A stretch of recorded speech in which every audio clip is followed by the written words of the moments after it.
नमस्कार, मैं आर के पाल आप सभी दर्शकों का स्वागत करता हूं आपके अपने न्यूज़ चैनल शहर का दर्पण में। सभी खबरें विस्तार। लखनऊ के विकास नगर के अमर शहीद लेफ्टिनेंट कमांडर रजनीकांत यादव की द्वितीय पुण्यतिथि पर रविवार को एक श्रद्धांजलि सभा का आयोजन किया गया। इस श्रद्धांजलि सभा में शहर की मेयर सुषमा खरकवार शहीद पार्षद के साथ स्थानीय लोग ने हिस्सा लिया। सभी ने अमर शहीद लेफ्टिनेंट कमांडर रजनीकांत को पुष्प अर्पित कर अपनी श्रद्धांजलि सुमन अर्पित किए। इस अवसर पर महापौर ने अमर शहीद रजनीकांत के घर के पास के चौराहे पर अमर शहीद रजनीकांत यादव द्वारा द्वार बनाने व पास में स्थित पार्क का भी जीर्णोद्धार अमर शहीद के नाम पर करने का आश्वासन दिया। वहीं अन्य लोगों ने भी अपने श्रद्धा वचन दिए। वहीं स्थानीय लोगों ने अमर शहीद को श्रद्धांजलि देने के लिए क्षेत्र में कैंडल मार्च भी निकाला, जो कि कार्यक्रम स्थल से लेकर शहीद लेफ्टिनेंट कमांडर रजनीकांत के घर तक गया। कैंडल मार्च में उनके माता पिता के साथ बच्चे, बूढ़े, महिलाएं और युवाओं ने भी हिस्सा लिया। आइए देखते हैं हमारे संवाददाता की एक विशेष रिपोर्ट।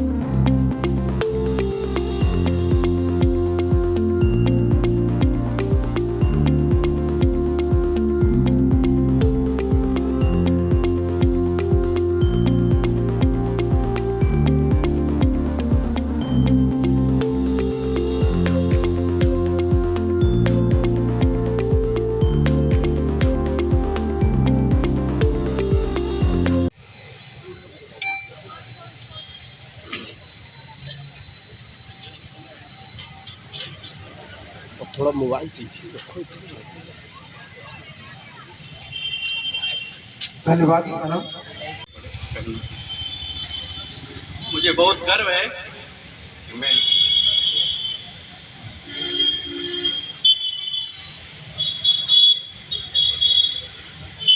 रजनीकांत यादव का फादर होने का गौरव प्राप्त हुआ है। केजी एयरफोर्स स्कूल श्रीनगर में 95 में एडमिशन लेने के बाद पीछे मुड़ के नहीं देखा। एलकेजी का भी जब रिजल्ट आया तो उन्होंने विद एक्सीलेंट का सर्टिफिकेट लेकर के भेजा।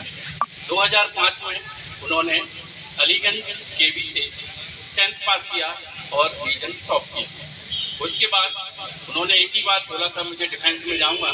मैं भी एयरफोर्स में ऑनरेरी फ्लाइंग अफसर से रिटायर हुआ चुका। एज ए सैनिक तो मुझे बहुत प्राउड है कि वो सीमा पर शहीद हुए हैं, लेकिन एज ए पिता तो मैं जब तक जीवित रहूँगा आंसू नहीं बरतूँ। तो उन्होंने बोला हम सब आपके साथ जाएगा। तो मैं शुक्रगुजार हूँ नेवी का, आर्मी का और एयरफोर्स का। उन्होंने बहुत ही प्राउड के साथ उनको यहाँ से विदा कराया। अब मुझे प्राउड है कि इस समय हमारे सांसद राकेश मिश्रा, माननीय महापौर महोदया, इतना मेरे को लग रहा है कि मेरा बेटा वापस आ गया। तो मेरी गुजारिश है महोदया जी से कि जो प्रथम चरण द्वार का पूरा हो गया है उसे शीघ्र हो सके तो पूर्ण कर दें, जिससे कि हम उनको देख करके जब तक जिंदा रहेंगे एटलीस्ट यहाँ से 24 घंटे हम लोग निकलते रहते हैं, तो हमें थोड़ा सा और ये सब करने का हिम्मत रहेगा। जब हम पढ़ते थे यही बाकी निशा होगा। आज मैं ये देख रहा हूँ कि वो मुझे करना खुद पड़ रहा है कि वो शहीदों को याद करने के लिए मुझे हर साल ये सब करना ही होगा। तो इसीलिए यहाँ पर अच्छे से द्वार बना करके और आपने बहुत अच्छा किया है और मुझे आशा है कि बहुत जल्दी ही बन जाएगा। ये उनकी माता जी की परम इच्छा थी कि कमांडर कार्तिक श्रीमाली ने कहा था जब वो यहाँ पर आई हुई थी 4 अक्टूबर को। लेफ्टिनेंट कमांडर रजनीकांत जी के माता पिता, आप दोनों को सादर प्रणाम। माँ होने के नाते आपकी कोख उजड़ी है, ये दर्द आप कभी भूल नहीं पाओगे, लेकिन आपकी कोख ने पूरे देश का सम्मान बढ़ाया है, ये खुशी भी आपको होनी चाहिए। आज पूरा देश रजनीकांत को याद करता है।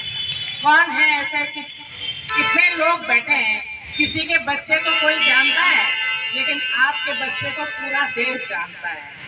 आप पूजनीय हैं, आपने देश के लिए एक सुपुत्र को पैदा किया है, आपने लखनऊ का नाम मान बढ़ाया है। आपको आंसू तो देखिए, जब आपकी आंखें बंद होगी तभी आपके आंसू सूखेंगे। लेकिन एक गर्व भी होना चाहिए कि आपने ऐसे पुत्र को जन्म दिया है जिसका नाम आज पूरा देश ले रहा है।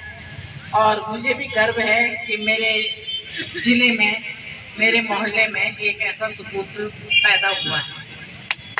सदन में द्वार के लिए कहा गया था, भाई पार्षद ने आवेदन किया था कि शहीद का द्वार बना जाए, वो सदन में पास हो गया है। और अभी अभी भाई ने कहा कि एक पार्क का भी नामांकन किया जाए और उसमें उन्होंने 2-3 निधि जोड़ी है, लेकिन ना तो राकेश जी आपकी निधि से बनेगा ना किसी की निधि से बनेगा। वो जो पार्क में जो भी खर्चा होगा, द्वार में जो भी खर्चा होगा, वो मेरी निधि से होगा। भारत माता की। क्योंकि मैं भी एक सेना परिवार से हूँ, मेरे फादर भी सेना में थे, फ्रेंड सेना से रिटायर हुए, मेरे ससुर स्वतंत्रता सेनानी थे, तो मैं तो जानती हूँ कि महापौर जी, आज शहीद लेफ्टिनेंट कमांडेंट रजनीकांत यादव की पुण्यतिथि है, क्या कहना चाहेंगे इसकी, जिस तरह से उन्होंने देश के लिए अपने प्राणों की आहुति दी? मैं श्रद्धा सुमन अर्पित करती हूँ अपने लाल को, देश के लाल को, जो देश के लिए शहीद हुए हैं। और अभी मेरे पार्षद भाई राकेश मिश्रा जी ने उनके द्वार के लिए सदन में प्रस्ताव रखा है, वो सर्वसम्मति से पास हो गया है। और यहाँ की जनता की मांग है कि कोई पार्क भी उनके नाम से होना चाहिए, वो पार्क भी होगा उनके नाम से, और उसमें जो भी खर्चा होगा वो महापौर निधि से होगा। शहीद रजनीकांत जी के पिताजी भी आर्मी में थे, आपके भी बैकग्राउंड आर्मी से रहा है। नई जो पीढ़ी है जो भटक रही है अपने रास्तों से, उनके लिए क्या संदेश देना चाहिए? नई पीढ़ी को मैं ये संदेश देना चाहती हूँ कि आप भी कुछ करिए, देश के लिए जज्बा होना चाहिए हमें कुछ करना चाहिए। कोई ज़रूरी नहीं है कि सेना में ही जाके कुछ कर सकते हैं, देश की सेवा करनी चाहिए किसी भी स्तर से। डॉक्टर बन के समाज की सेवा करिए, IAS बन के समाज की सेवा करिए, क्षेत्र की सेवा करिए, कुछ भी हो लेकिन कुछ सेवा। जी राकेश जी, आज कार्यक्रम का आयोजन किया गया है, क्या आज ये जो शहीद हुए थे हमारे लेफ्टिनेंट कमांडर रजनीकांत यादव, मैं उनका मामा हूँ राजेश, और ये पिताजी है, माताजी हैं, और आज उनकी द्वितीय पुण्यतिथि है जिस पर माननीय महापौर जी को बुलाया था और हमारी मांग रखी है कि उनके नाम पर एक द्वार बनाया जाए जो उनके घर के लिए जाता है, और एक पार्क का नामकरण किया जाए जो उनके घर के पास में है। ये 2 मांगे हैं हमारी, जो कि माननीय महापौर जी ने ये आश्वासन दिया है कि ये पूरी करेंगे और जल्द करेंगे। जिस तरह से इस कार्य में शिथिलता रही, 1 साल के बाद दूसरा साल हो गया, अभी तक कोई निर्माण कार्य नहीं हुआ, तो उसके लिए क्या कहना? माननीय मंत्री जी ने ये पिछली बार दिया था, आश्वासन दिया था, लेकिन उनकी कुछ अस्वस्थता की वजह से शायद वो लेट हुआ, लेकिन हमें पूरी उम्मीद है कि अब हमारा ये द्वार, हमारी मांगें पूरी होंगी और माननीय मंत्री जी अतिशीघ्र स्वस्थ हों, ये हमारी कामना है। और माननीय जो महापौर जी ने ये आज आश्वासन दोबारा दिया है, हमें उम्मीद है कि अगले कार्यक्रम से पहले ये काम हो जाएगा। ठीक है। ये कंफ्यूज देखते रहिए शहर का दर्पण न्यूज़, क्योंकि खबरों की नब्ज़ पहचानते हैं हम। फिर अगले बुलेटिन में मुलाकात होगी, तब तक के लिए नमस्कार।